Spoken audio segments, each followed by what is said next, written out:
के लेक्चर में हम कवर करने वाले हैं यूजीसी में कॉमर्स के कुछ प्रैक्टिस क्वेश्चन जो कि पेपर 2 के हैं।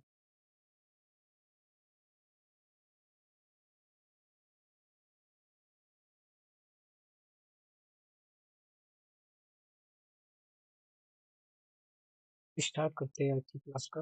पहला क्वेश्चन है हमारा।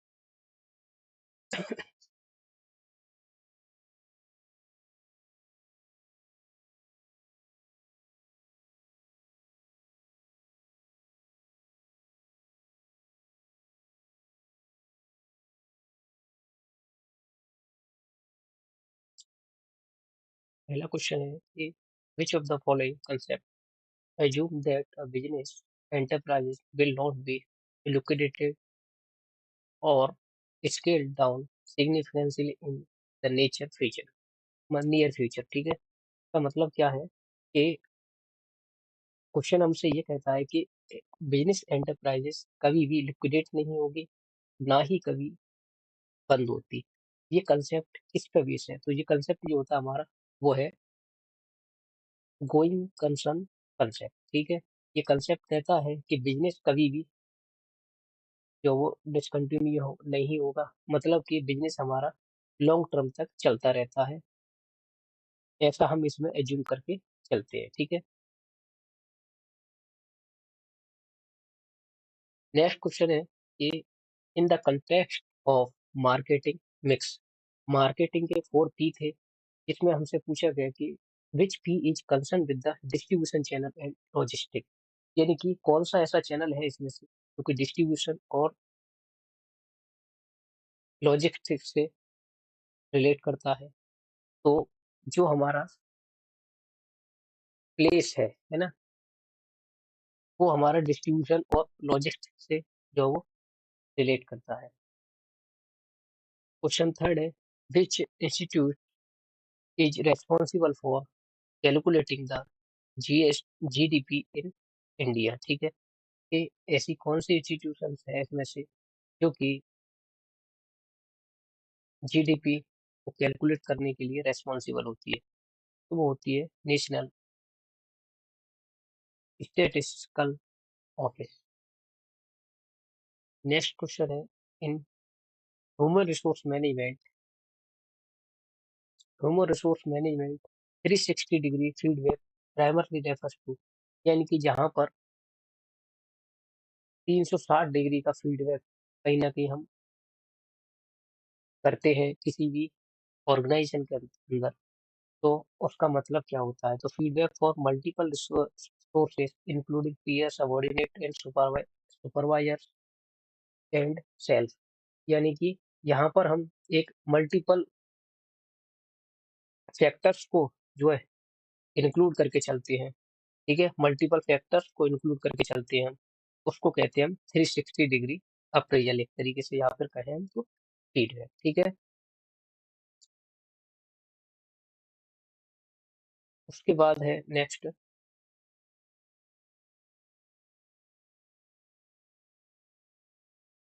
विच market structure is characterized by a single seller selling a unique product with no close substitute, यानी कि ऐसा मार्केटिंग का कौन सा स्ट्रक्चर है इसमें से जहां पर एक सिंगल सेलर होता है और यूनिक प्रोडक्ट वो मार्केट में सेल करता है? कहें तो हम नेक्स्ट क्वेश्चन है कि if the reserve bank of India increase repo rate, यानी कि जब आरबीआई रेपो रेट को इंक्रीज कर देती है तो इसका इम्पैक्ट इकोनॉमी पर क्या पड़ता है? लोन चीपर हो जाता है, मनी सप्लाई को इंक्रीज किया जाता है। देखो, जब भी मार्केट में मनी सप्लाई इंक्रीज करनी है, कहने का मतलब है इसका कि लोगों के पास पैसे की कमी है, कहीं ना कहीं हम मार्केट में पैसा और ज्यादा डालना चाहते हैं, तो वहां पर हम रेपो रेट को इंक्रीज नहीं डिक्रीज करते हैं। ठीक है, लेकिन loan become expensive, money supply decrease. ठीक है, यानी कि जब मार्केट में पैसा ज्यादा आ जाता है तो आरबीआई क्या करता है, रेपो रेट को इंक्रीज कर देता है, जिससे लोग वागों को लोन लेना महंगा रहे और मार्केट में जो मनी सप्लाई है वो कम हो जाए, कहीं न कहीं लोग कम पैसा जो है लोन के तौर पे लेंगे, ठीक है? तो इसको कहते हैं हम loan become expensive, money supply decrease, ठीक है? इसका राइट आंसर हो जाएगा option number B. Question number 7 है, in statistics rejecting the null hypothesis when it is actually true is known as, कि जब हमने सही परिकल्पना को रिजेक्ट कर दिया तो उसको कहते हैं हम टाइप 1 एरर, ठीक है? वहीं अगर मैं बात करूँ कि एक गलत परिकल्पना थी और उसको हमने एक्सेप्ट कर लिया तो वो होता है हमारा टाइप 2 एरर, यानी कि सही को गलत कर देना वो टाइप 1 होता है और गलत को सही कर लेना वो टाइप 2 एरर होता है, ठीक है? इसका क्वेश्चन का जो राइट आंसर है ऑप्शन नंबर ए होगा। According to the Indian Contract Act 1872, an agreement enforceable by law, यानी कि इंडियन कॉन्ट्रैक्ट एक्ट 1872 के अंतर्गत ऐसा एग्रीमेंट जो कि लॉ के द्वारा एनफोर्सेबल हो, कहीं ना कहीं उसमें लॉ इंक्लूडेड हो, तो उसको हम कहते हैं कॉन्ट्रैक्ट, यानी कि वो क्या बन जाता है, वो कॉन्ट्रैक्ट बन जाता है, ठीक है? Which one of the following is not a function of management, कि इसमें से कौन सा मैनेजमेंट का फंक्शन नहीं है? मैनेजमेंट का मतलब क्या होता है कि मैनेज करना चीजों को, है ना? तो कहीं ना कहीं वहां पर प्लानिंग होती है, ऑर्गेनाइजेशन होती है और कंट्रोलिंग भी होती है, कोऑपरेशन इसमें नहीं होती, ठीक है? इसमें कोऑपरेशन नहीं होती, प्लानिंग ऑर्गेनाइजिंग होती है, एक स्टाफिंग होता है इसमें, है ना? स्टाफिंग भी होता है, लेकिन कोऑपरेशन इसमें नहीं आता है, कंट्रोलिंग भी आता है। हमसे नॉट पूछा गया तो इसका right answer option number C होगा।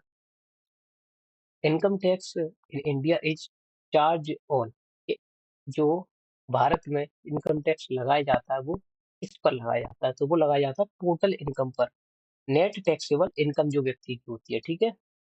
जो भी अलग अलग सोर्सों से वो इनकम अर्न करता है, कहीं ना कहीं उसका योग जो लगाते हैं हम, उस पर जो इनकम टैक्स लगाया जाता है, ठीक है?